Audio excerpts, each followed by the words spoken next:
오직 나의 나 된 것은 하나님의 은혜입니다. 아멘.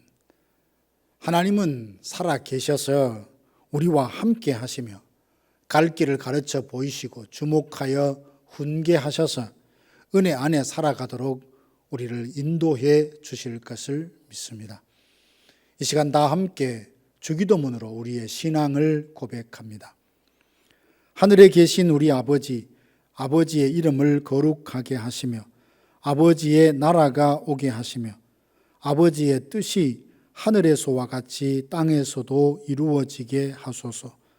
오늘 우리에게 일용할 양식을 주시고 우리가 우리에게 잘못한 사람을 용서하여 준 것 같이 우리 죄를 용서하여 주시고 우리를 시험에 빠지지 않게 하시고 악에서 구하소서. 나라와 권능과 영광이 영원히 아버지의 것입니다. 아멘. 하나님의 말씀은 갈라디아서 3장 23절 24절 말씀입니다. 믿음이 오기 전에 우리는 율법 아래에 매인 바 되고 계시될 믿음의 때까지 갇혔느니라. 이같이 율법이 우리를 그리스도께로 인도하는 초동교사가 되어 우리로 하여금 믿음으로 말미암아 의롭다함을 얻게 하려 함이라. 아멘. 사람들은 자신이 옳다고 생각하고 살아왔던 그 방법을 버리고 새로운 것을 받아들이는 것을 힘들어합니다. 왜냐하면 대부분 낯선 것보다는 익숙한 것을 좋아하기 때문이죠. 유대인들도 이와 마찬가지입니다. 아브라함의 혈통으로 태어났다는 사실을 자랑스럽게 생각하고 모세의 율법을 배우고 할례를 행하며 의식법, 도덕법, 사회법 등 율법의 행위로 의롭게 될 수 있다고 생각을 했습니다. 그런데 예수님이 오신 후에 복음을 믿는다면 아브라함의 복을 받는 데 있어서 유대인과 이방인의 차별이 없다는 복음이 유대인들에게는 낯설게만 느껴져 쉽게 받아들이지 못했습니다. 바울도 부활하신 예수님을 만나기 전까지는 유대교에 심취해서 예수를 믿는 자는 다 죽어야 된다고 생각했지 않습니까? 유대인뿐만 아니라 많은 사람들이 복음과 율법을 오해하고 있는 것을 봅니다. 아브라함은 믿음으로 말미암아 의롭다 함을 받았고 모세는 시내산에서 율법을 받았습니다. 모세가 율법을 받은 때가 아브라함 때보다도 430여 년 더 늦게 주어졌으니 아브라함의 복을 받으려고 하면 모세의 율법을 지켜야 된다고 생각을 했습니다. 그래서 죄인이 의롭게 되는 길은 믿음이 아니라 율법을 지킴으로 가능하다고 생각했지요. 이것은 하나님께서 율법을 주신 목적과 배치되는 생각입니다. 유대인들은 하나님께서 인류 구원의 방법을 바꾸시고 은혜가 아닌 율법의 행위를 통해 구원하신다고 주장하는 것이니 이는 하나님의 약속을 헛되게 하는 것이며 성령으로 시작했다가 육체로 마치고자 하는 어리석은 짓입니다. 하나님은 아브라함 때나 모세 때나 지금이나 우리를 구원하는 방편에는 변함이 없으십니다. 그때나 지금이나 우리가 죄에서 의롭다 함을 받는 길은 율법의 행위가 아니라 오직 하나님의 은혜로 말미암아 믿음으로 의롭다 함을 받을 수 있습니다. 바울은 사람에게서 받은 것이 아니라 부활하신 예수 그리스도께로부터 받은 계시를 통해 율법의 행위로는 의에 이를 수 없고 오직 죄인이 의롭다 함을 받는 것은 믿음으로만 가능하다고 선포합니다. 그러면 이제 율법은 무익한 것일까요? 아닙니다. 믿음으로 의롭다 함을 받은 후에도 율법은 폐하여진 것이 아닙니다. 율법에는 다른 용도가 있을 뿐입니다. 율법은 하나님께서 기대하시는 자기 백성들의 삶의 표준이 무엇인지 가르쳐 줍니다. 십계명 서문에 보면 이런 말씀이 있지요. 나는 너를 애굽 땅 종되었던 집에서 구원하여 낸 너희의 하나님 여호와다. 즉 이스라엘을 종되었던 애굽에서 구원해 내셔서 하나님의 백성 삼아 주신 것은 이렇게 살라고 하심이라 라고 하며 십계명과 율법을 주신 겁니다. 그러므로 도덕법, 사회법 등 모든 율법은 하나님께서 구원받은 백성들의 삶의 표준이 무엇인지 가르쳐 줍니다. 그리고 율법은 죄를 깨닫게 하는 기능이 있습니다. 갈라디아서 3장 19절에 보면 율법은 범법함으로 더하여진 것이라 했습니다. 로마서 7장 7절에 보면 그런즉 우리가 무슨 말을 하리요? 율법이 죄냐? 그럴 수 없느니라. 율법으로 말미암지 않고는 내가 죄를 알지 못하였으니 곧 율법이 탐내지 말라 하지 아니하였더라면 내가 탐심을 알지 못하였으리라. 우리에게 율법을 주시지 않았다면 무엇이 죄인지 알 수 없었을 것입니다.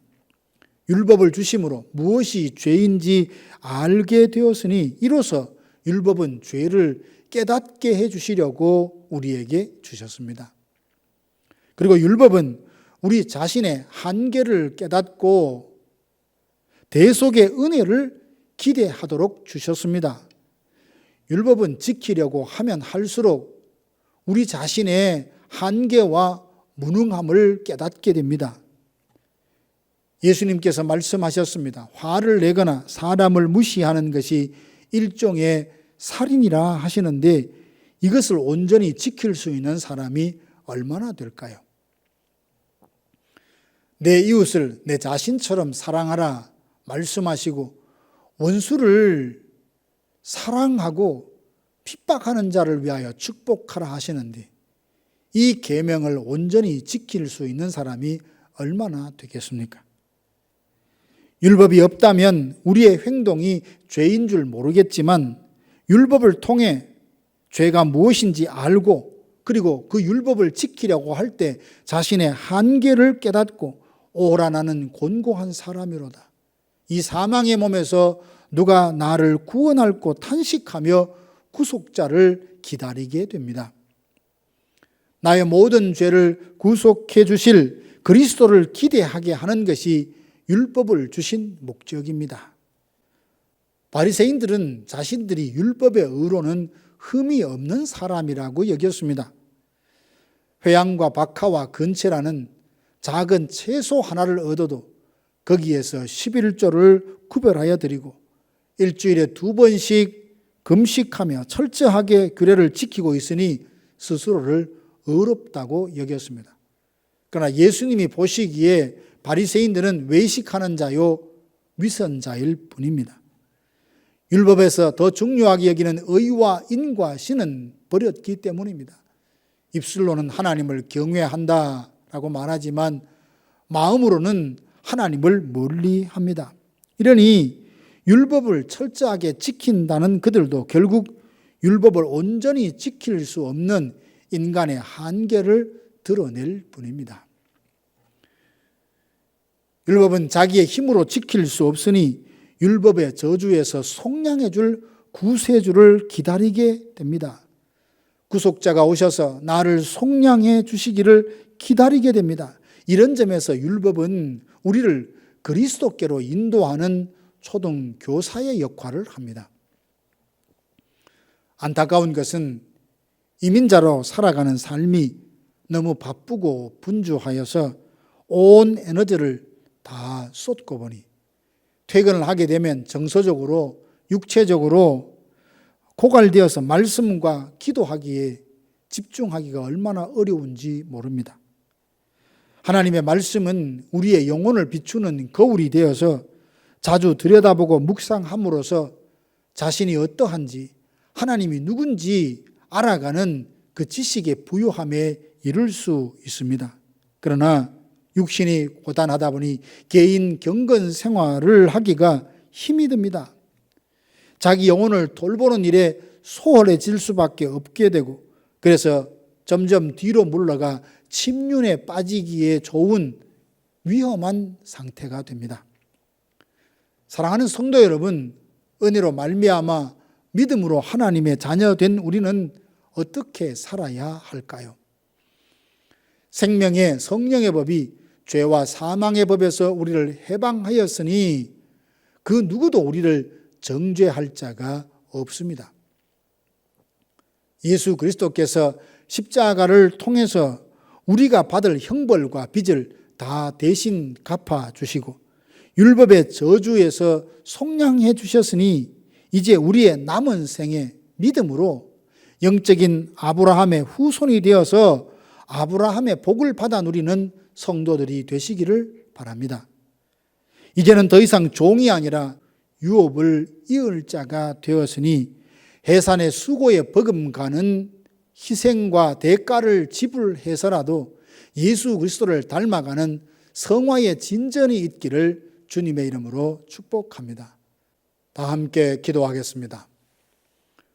지금은 우리 구주 예수 그리스도의 은혜와 하나님 아버지의 크고 놀라우신 사랑하심과 성령의 위로교통 충만케 하심이 날마다 하나님의 말씀을 통해 우리의 영혼을 비추어 보며 삐뚤어지고 어그러진 부분을 바로잡고 날마다 예수 그리스도를 닮아가는 성화의 삶을 힘쓰기로 다짐하는 사랑하는 성도들 머리 위에 이제로부터 영원토록 함께 있을지어다.